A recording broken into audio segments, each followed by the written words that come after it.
Now let's look at some shorthand that organic chemists and other chemists too, but especially focusing on organic chemistry, uses. And we'll start by looking at lone pairs and the charges. Now, usually when we have a negative charge or a positive charge, we'll circle it. And we do this because we don't want to confuse ourselves by thinking that that might be an electron or another bond or something else other than a negative or a positive charge. I think it also draws a little bit of attention to it and makes us stop and think, oh, that's important. So let's look at what can happen. So we'll draw some negative ions here, and we'll draw some positive ions, and we'll draw the neutral here, just to kind of get a feel for what can happen. So here's carbon in a negative ion configuration. It'll have 3 bonds and a lone pair, and that will make it negative. And you can easily determine that by adding up the formal charge. 1, 2, 3, 4, 5. 5, it's got 1 more electron than it started with. It's negatively charged. Neutral, we just have carbon with 4 bonds to it. Doesn't have to be 4 different things. We could have double or triple bonds in here. And then we can also have carbon in a carbocation configuration. And in this case, it will not have an octet. Right? This one does have an octet. This one does not. Both of these are relatively reactive. Let's look at nitrogen. Negative charge there. Nitrogen in the neutral form and nitrogen in the positive form.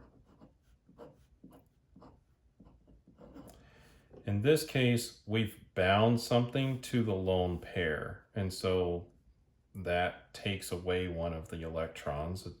It's being used in the bond, so it makes it a formal charge of +1.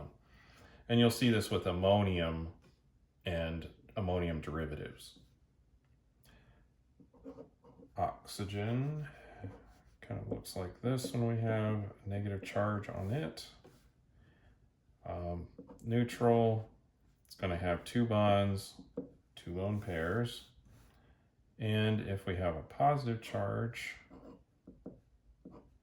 we'll have 3 bonds, 1 lone pair. It's kind of similar to the nitrogen, only it started with 1 more lone pair. So halogens, they're on their own as an ion, like chloride or bromide, something like that. Neutral, like so, and positive charge. You might be seeing the pattern here by now, like so. So let's look at some examples of molecules that have these kind of structures in them.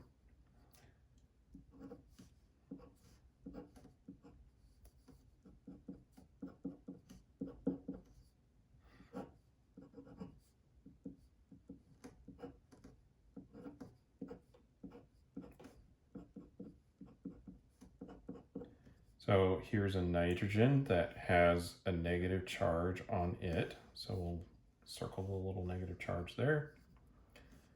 Let's do one where the carbon has a negative charge.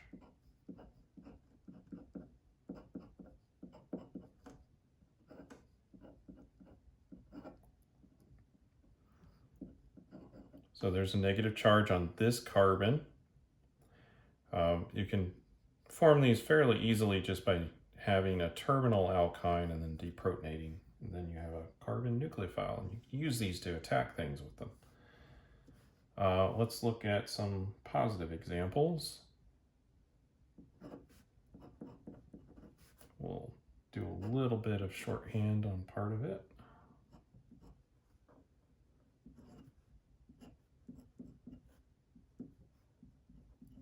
There's going to be a plus charge on that oxygen. This one will be neutral. So this is acetic acid, but it's been protonated. And If you have a strong enough acid, you can do that. It's kind of cool.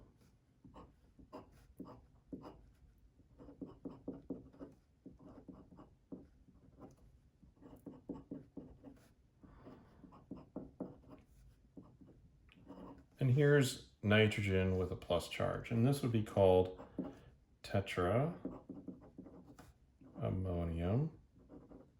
Oh, sorry, tetramethyl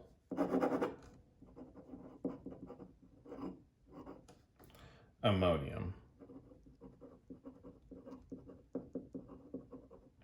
And it's an ion, so if you were actually to buy this in a bottle, you'd have to have some counter ion like a chloride or something. So that's a little bit about organic shorthand, specifically focusing on lone pairs and charges. And you'll see a lot of times we'll circle the little charge, especially for negative charges, because we don't want them confused with bonds. And positive charges could also be confused with bonds too, so we go ahead and circle them. And you may think, well, I draw it smaller, I don't necessarily have to circle it. Maybe, but it does make it a little bit clearer to do that. So I think it's good practice. Well, thank you, and we'll see you in the next video.